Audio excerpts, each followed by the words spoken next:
Boa noite, irmãos e irmãs. A graça e a paz do Senhor Jesus Cristo a todos os filhos e filhas de Deus. Amém? Diga assim comigo: Deus é bom. Deus é muito bom. Deus é bom demais. Graças a Deus. Quero convidá-los para a leitura da palavra de Deus no livro de Apocalipse, capítulo 2, o verso 14 em diante. O livro de Apocalipse é um livro importantíssimo.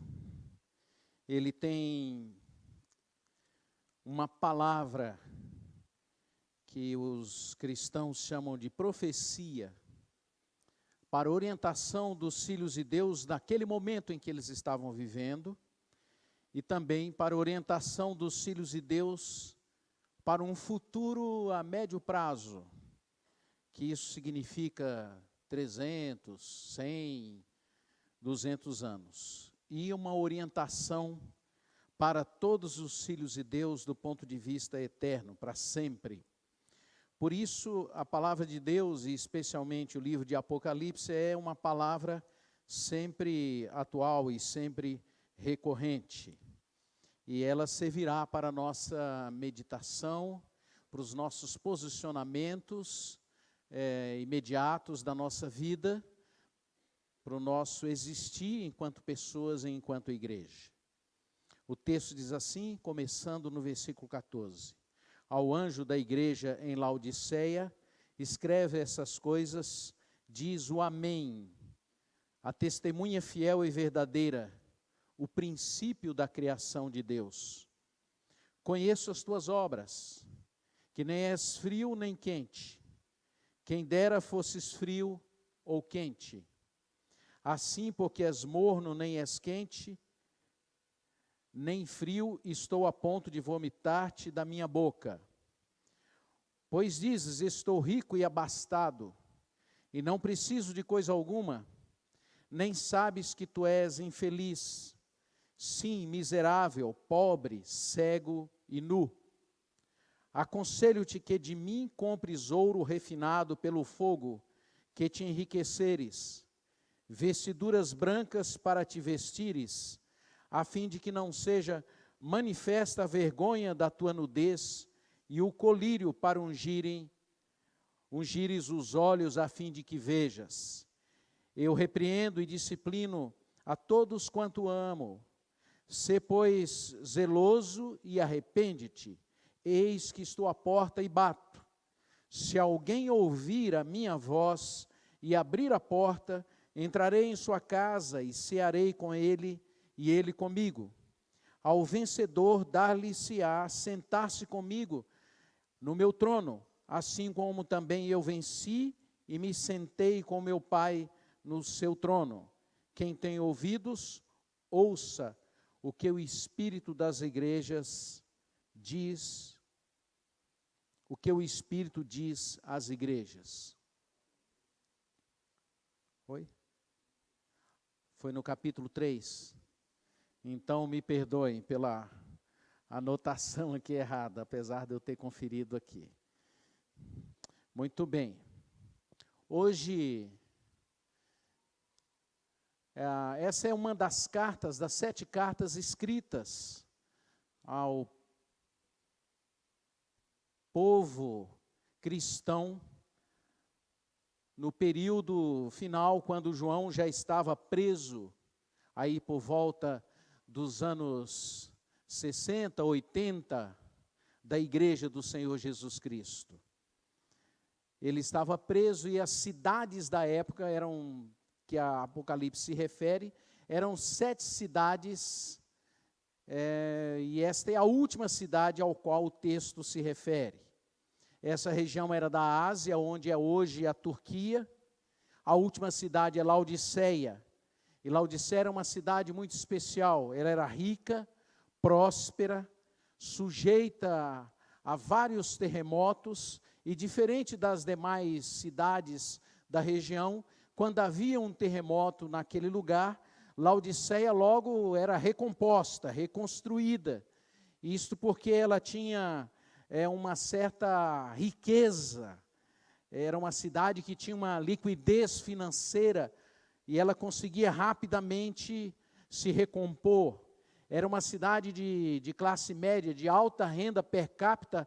Na época era uma das primeiras cidades. Era uma cidade muito especial, com características industriais, características de um centro financeiro. Era uma cidade de cultura diversificada. E ela foi, então, a igreja foi plantada ali, haviam pessoas que viviam ali, e a cultura dessa cidade começou a ser assimilada pela comunidade onde estavam os cristãos. Eles, como cristãos, começaram a se sentir autossuficientes. Eles tinham, assim, uma autoexaltação que fazia parte da cultura da cidade. Se sentiam superiores aos demais e firmavam a sua vida nessa segurança financeira e no trabalho que a cidade oferecia para eles. Eles estavam fundamentando a vida dele nas posses, nos recursos humanos e financeiros que eles tinham. E a igreja, ela foi se envolvendo com isso, foi aceitando aquela cultura. Então vem o Senhor e faz um alerta à igreja. Assim diz o Amém, o Senhor Jesus, o princípio de todas as coisas, aquele que não retrocede, aquele que não volta, aquele que é fiel. E nesta carta, então, o Senhor vem e começa a falar a eles e fazer alguns alertas, baseado na economia, na geografia e na produção industrial que eles tinham. O texto usa essa situação daquela cidade para falar às pessoas e dizer às pessoas quais eram as características que eles tinham enquanto pessoas. Resumindo, o que Jesus está dizendo a eles é que eles eram, do ponto de vista da existência deles e como eles viviam, eles eram pessoas mornas, pessoas indiferentes, pessoas que não se importavam com o que estava acontecendo com os outros seres humanos, que não se importavam com o que acontecia até mesmo entre eles. Eram pessoas que não sabiam viver de uma forma equilibrada. Eram pessoas mornas. Do ponto de vista bíblico, nós não fomos chamados para sermos pessoas bipolares, pessoas que vivem nos extremos. Na palavra de Deus, todo excesso, ele é condenado, ele é tratado como fanatismo. É por isso que nós não fomos chamados para sermos pessoas bipolares, que vivem nos extremos, com bipolaridades do ponto de vista emocional, espiritual, moral e psicológico. Nós somos chamados para sermos de fato pessoas equilibradas. Porém, na palavra de Deus, nós também não fomos chamados para sermos pessoas mornas, pessoas desenergizadas, pessoas que não têm energia, pessoas amorfas, pessoas sem raízes nos seus sentimentos, nas suas emoções, pessoas que não têm aquela pegada espiritual, emocional, pessoas que não têm sensibilidade para perceber o que lhes acontece ao redor, pessoas sem respostas para adequarem as suas vidas. Na Bíblia, equilíbrio é diferente de mornidão. Mornidão e uma pessoa morna é uma pessoa indiferente. É uma pessoa que não sabe reagir aos acontecimentos da vida e aos sofrimentos e às circunstâncias que lhes ocorrem. É uma pessoa que não se importa. É nesse sentido, então, que Jesus diz que eles, existencialmente, eles viviam numa mornidão. Então Jesus começa a explicar e a dizer a eles por que eles eram mornos. Ele faz 3 afirmações. A primeira é que eles eram pessoas ricas do ponto de vista social. Eles eram pessoas que eram prósperas.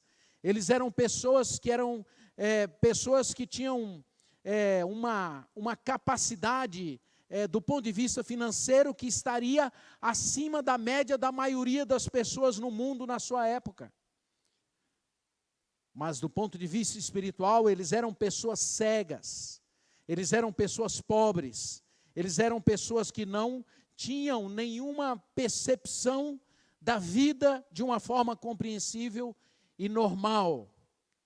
E ele então descreve e começa a falar, e ele fala disso, porque Laodiceia era uma cidade que tinha uma atividade bancária intensa. Ela tinha espaços dentro da cidade para guardar o ouro, tinha cofres apropriados para guardar, usava os recursos financeiros que haviam na época para fazer comércio, emprestar e receber a juros. A sua população vivia disso. Então Jesus diz a eles, vocês são ricos do ponto de vista econômico, do ponto de vista social, mas vocês são pessoas pobres. Laodiceia era uma Suíça do nosso tempo. Provavelmente já tinha alguma propina depositada em algum lugar lá. Em segundo lugar, Jesus diz para eles, vocês são cegos. Isso porque Laodiceia era um lugar que produzia um tipo de remédio, e uma espécie de um colírio, que servia para o tratamento das pessoas que iam ficando cegas. Naquela época, a situação das pessoas, elas enxergavam muito mal, elas tinham muitas dificuldades. Pessoas com 25, 26 anos já tinham muitas dificuldades, era um período difícil de tratamento, não havia óculos, não havia todo esse desenvolvimento da medicina que nós temos hoje. Então eles exportavam porque acreditava-se que aquele colírio que eles encaminhavam para as pessoas, ajudavam as pessoas, melhoravam a sua visão. O colírio hoje não é nada. Hoje há remédios para o tratamento dos nossos olhos do mais alto nível. Naquela época era um pó que eles misturavam com a água e serviam às pessoas para que elas tentassem aliviar a dor que elas sentiam nos olhos, o desconforto. Aí Jesus diz assim, vocês produzem esse colírio, mas vocês são pessoas cegas, vocês não enxergam, vocês não percebem o que estão ao redor de vocês, vocês não compreendem o mundo, vocês não enxergam o sofrimento, vocês não têm essa sensibilidade para ver a vida e para ver a vida numa perspectiva que eu venho vos apresentar. Em terceiro lugar, Jesus afirma que eles estão nus, porque em Laodiceia se produzia um tipo de vestuário que era próprio daquela região, era uma chamada lã preta. Era uma cidade que produzia, a melhor produção do vestuário na época era deles. O mundo inteiro comprava deles. E Jesus então aparece até eles e diz assim, vocês são pessoas que estão nuas, vocês não conseguem se cobrir, vocês envergonham, vocês são pessoas que não conseguem cobrir a vergonha de vocês. Então vocês são pessoas ricas do ponto de vista social e pobres espiritualmente. Vocês são pessoas que fabricam um colírio, mas não conseguem enxergar a vida ao redor de vocês. Vocês são pessoas que produzem roupas, que cuidam da aparência de vocês, e exportam isso para o mundo inteiro, mas vocês são pessoas nuas. E a partir daí então Jesus passa a dar 3 conselhos a eles. E ele diz assim, comprem do meu ouro, porque ele é purificado. E ele diz isso porque a segurança do povo de Laodiceia estava no dinheiro. Eles nem se preparavam para os terremotos, eles não se importavam, mesmo que os terremotos os atingissem, eles rapidamente reconstruíam uma cidade. Todas as outras cidades, quando acontecia um terremoto, eles recorriam a Roma, faziam empréstimos, pediam dinheiro para recuperar a cidade. Laodiceia nunca o fez. Ela somente na última vez é que ela foi totalmente destruída, no ano 400 depois de Cristo, então ela foi destruída. Mas eles tinham uma segurança em função dos recursos que eles tinham. E eles pensavam, se alguma coisa acontecer, o dinheiro que nós temos vai resolver a situação. Laodiceia era uma cidade muito parecida com algumas das nossas cidades assim, aqui. Laodiceia era uma cidade de uma cultura muito parecida com a nossa. Laodiceia tinha uma mentalidade, e aquelas pessoas que viviam ali, viviam como muitos de nós vivemos, achando que se nós tivermos o dinheiro, nós estamos resolvidos na vida. Não nos damos conta, não percebemos que a vida não é assim. Nós achamos que se estivermos doentes e tivermos o dinheiro, tudo está resolvido. Mas todos nós sabemos que há muita gente que é rica, há muita gente que tem recursos, e quando a doença ou mesmo outros limites começam a chegar às suas vidas, elas não sabem como lidar com isso, elas não sabem como resolver, elas têm dificuldade, são pessoas que são conduzidas, e quem governa as suas vidas é o dinheiro. Se elas têm dinheiro, elas estão de bom humor. Se elas não têm dinheiro, ou se elas perdem um pouco de dinheiro, elas entram em depressão, começam a ter a síndrome do pânico. Se elas têm dinheiro, elas tentam arrumar a sua vida e se tornam pessoas voltadas para si mesmo e nem se importam com os seus relacionamentos. Se elas não têm, elas procuram logo um jeito de criar uma rede de pessoas que possam ajudá-las. E muitos se motivam até a ir a uma igreja na expectativa de que elas se tornarão pessoas ricas. Qual é a sua segurança? No que você deposita a sua vida? Onde você coloca o centro da sua existência? Quando que você se sente de fato seguro? É por isso que Jesus vem e diz: aconselho-te a comprar de mim ouro depurado pelo fogo, para que tu possas te enriquecer. O que Jesus está dizendo é: aconselho-te a comprar não esse ourinho aí da terra, que não pode resolver todas as coisas. Aconselho você a comprar de mim um ouro que seja depurado, a comprar do Pai, a comprar de Deus, a comprar do Senhor Jesus, esse ouro que é depurado pela graça e pelo sangue de Jesus Cristo. Essa confiança de que Ele é quem nos sustenta, é Ele quem nos guarda, é Ele quem nos protege, é Ele quem caminha conosco. Quando ele fala aqui dessa linguagem de comprar, ele está usando de uma linguagem que é muito apropriada nos textos, especialmente nos textos metafóricos da Bíblia, e no livro de Apocalipse isso aparece muitas vezes, usando de uma certa ironia para falar. Todos nós sabemos que tudo que recebemos de Deus é graça de Deus. Todos nós sabemos que tudo que temos vem pela graça do Senhor Jesus à nossa vida. Você sabe que tudo que você tem vem dele. Essa é uma maneira dele falar para alertar, para chamar a atenção das pessoas. Você é rico? Você está achando que você não precisa de ninguém? Você está achando que você não precisa das pessoas? Eu te aconselho a comprar desse ouro depurado, que são os valores da vida que não perecem. Eu estou te aconselhando a você abraçar aquilo que dura para sempre. Eu estou te aconselhando a confiar em Deus de verdade, ainda que você tenha muito. Eu estou te aconselhando a você colocar os sentidos da tua vida naquilo que é eterno.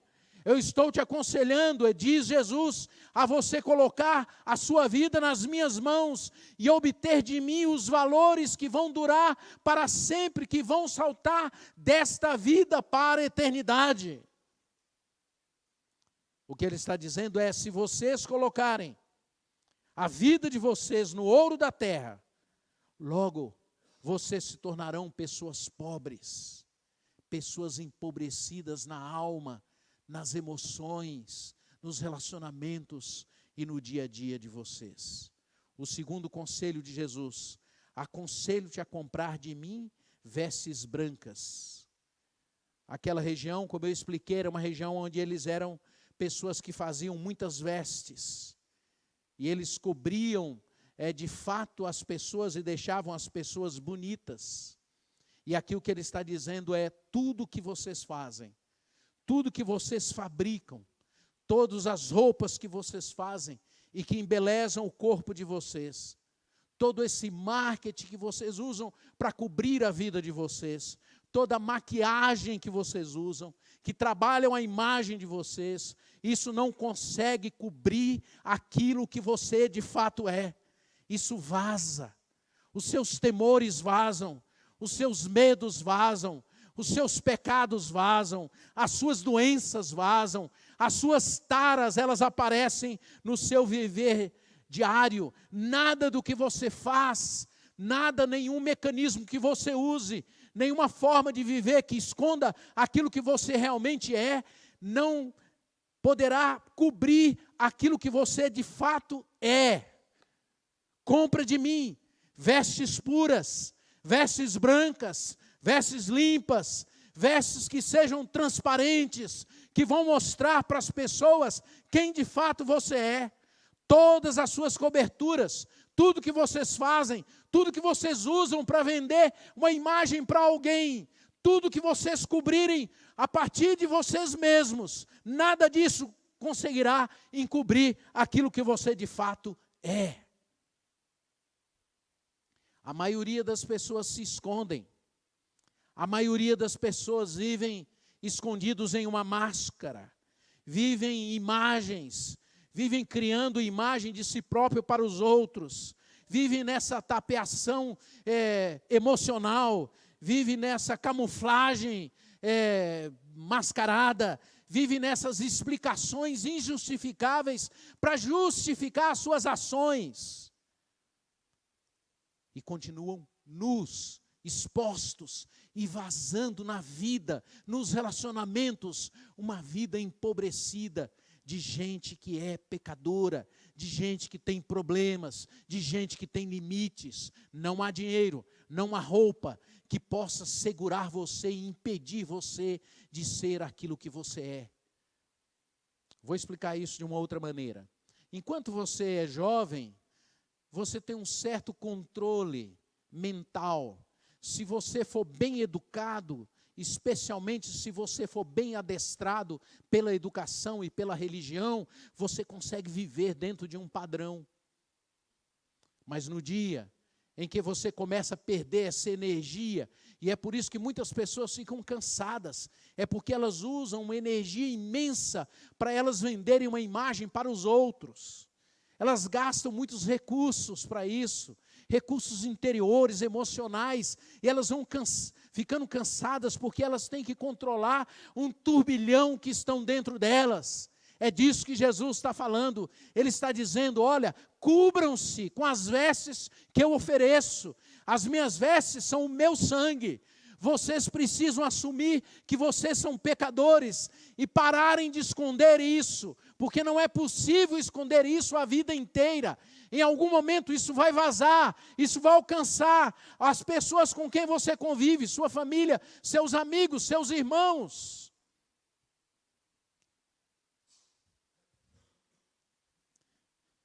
Sabe por que você talvez ainda não tenha sido mais exposto?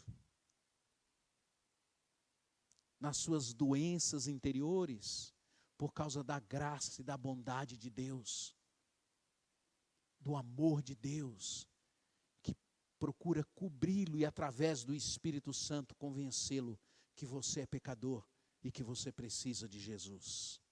O terceiro conselho de Jesus: aconselho-te que compre de mim colírio para os teus olhos, para que vocês vejam.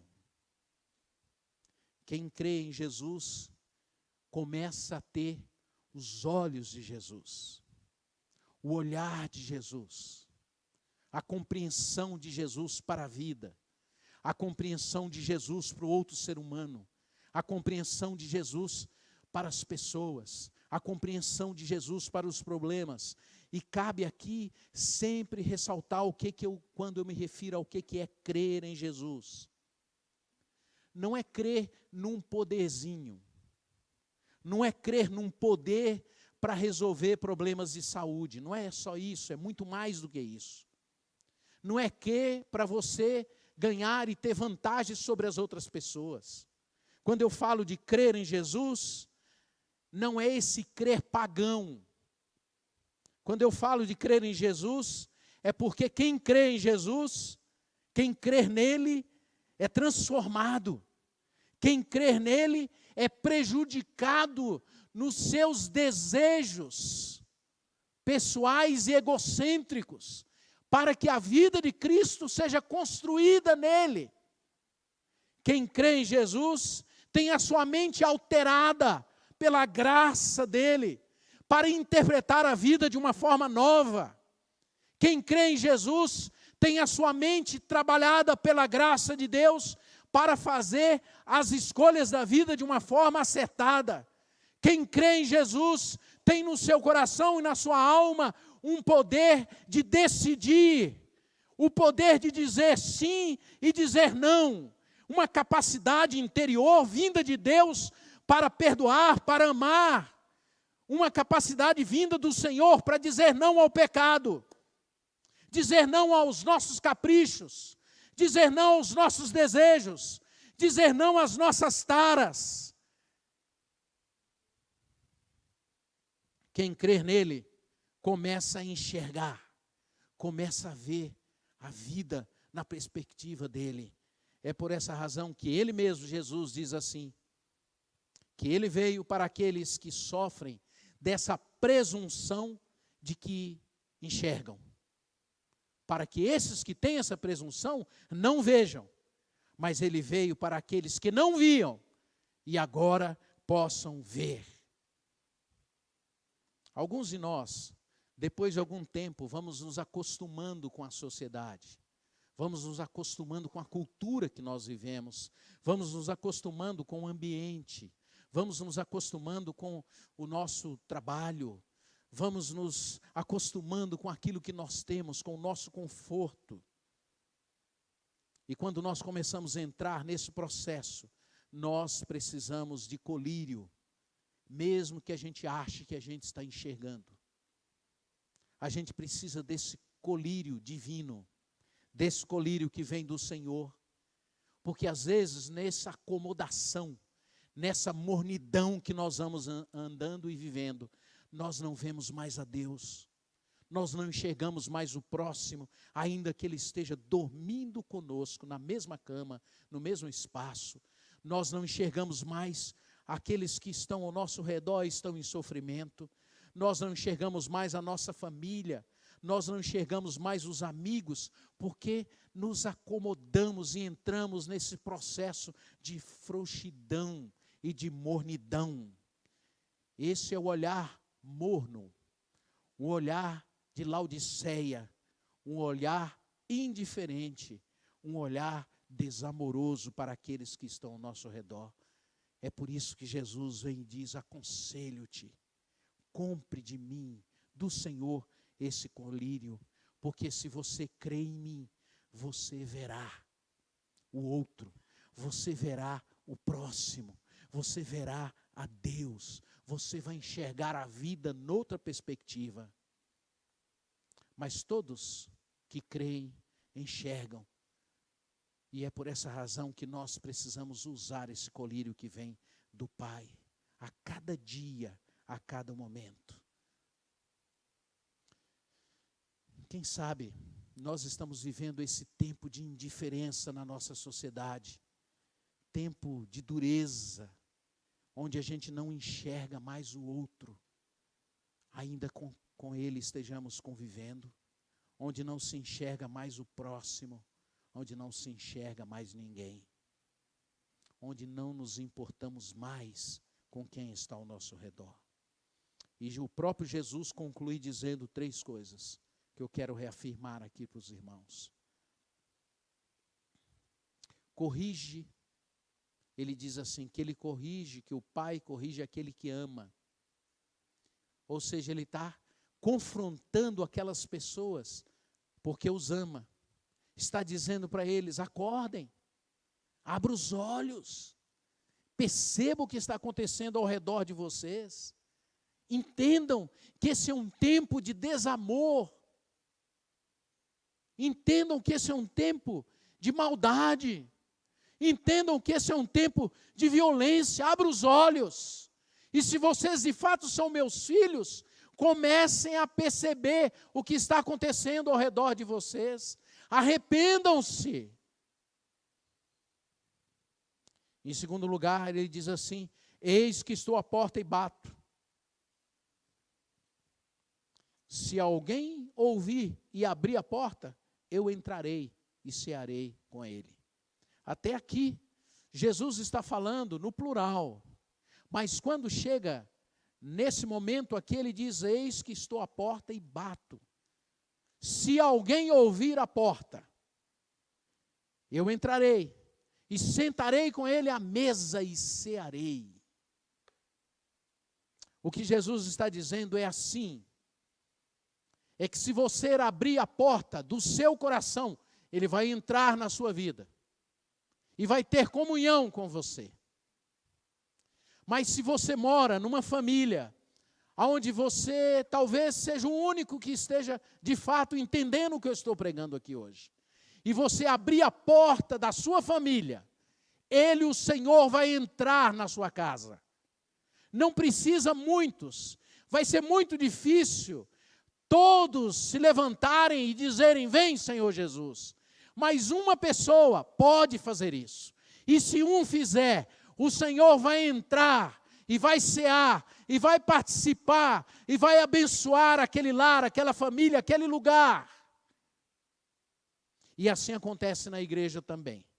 Se alguém aqui abrir o coração e dizer: de fato eu quero viver e andar com Jesus, de fato eu creio que Ele mora em mim, de fato eu creio que Ele é poderoso para transformar a minha vida. Se você fizer isso, essa comunidade será abençoada, os demais irmãos serão enriquecidos. Antes ele falava no coletivo, agora é pessoal. Agora a maçaneta está do lado de dentro, do seu coração, da sua vida, da sua decisão. Eis que estou à porta e bato, e se alguém ouvir, e você tomar essa decisão por dentro, de abrir a porta, de dentro do seu coração, de dentro da sua casa, de dentro do seu lar, ele vai entrar e vai se assentar e tomar conta da sua vida. Com certeza, há alguém aqui que está dizendo: falta-me esta confiança, esse ouro refinado na minha vida. Com certeza há alguém aqui que está dizendo: eu estou lutando para passar uma imagem para as pessoas de que eu sou bonzinho, de que eu sou santo, de que eu sou bacana, mas de fato eu sou pecador e eu preciso das roupas dele. De fato pode haver alguém aqui que está perdendo a visão, que já não tem mais sensibilidade para as pessoas, que já não percebe mais a angústia, o sofrimento com quem ele convive. Pode haver alguém assim. E se alguém estiver em uma dessas três condições aqui e dizer para o Senhor: Senhor, está faltando isso na minha vida e eu gostaria que o Senhor me desse. Eu quero me apropriar pela fé nessas coisas. O Senhor vai entrar na sua vida e vai transformar a sua vida e vai mudar a sua existência. E você vai deixar de ser essa pessoa morna, indiferente, insensível. Mas pode ser que tenha alguém aqui que esteja dizendo: eu tenho tudo, eu não preciso, eu tenho os meus recursos, faço as minhas roupas e não preciso enxergar ninguém. Eu tenho que te dizer que se você estiver nesse segundo grupo, não vai demorar muito para que você seja atingido por essas necessidades das quais eu falei aqui. Basta vir na sua vida, numa dos seus vasos sanguíneos, uma bolinha, pode ser de gordura, e ela começar a circular aí dentro de você, para que você comece a gritar: eu preciso, eu preciso, eu preciso. Nessa noite eu quero encerrar a minha mensagem te convidando para você se colocar diante de Deus e verificar como é que você está vivendo. Se você de fato precisa de Deus e quer Deus na sua vida. Se você de fato quer ser coberto pela graça de Deus, para não mais precisar fazer esse esforço para disfarçar aquilo que você é. Se de fato você quer Jesus no seu coração, para você poder descansar nele e viver e andar com ele, para enxergar aqueles que sofrem e que vivem ao seu redor. Vamos ficar em pé.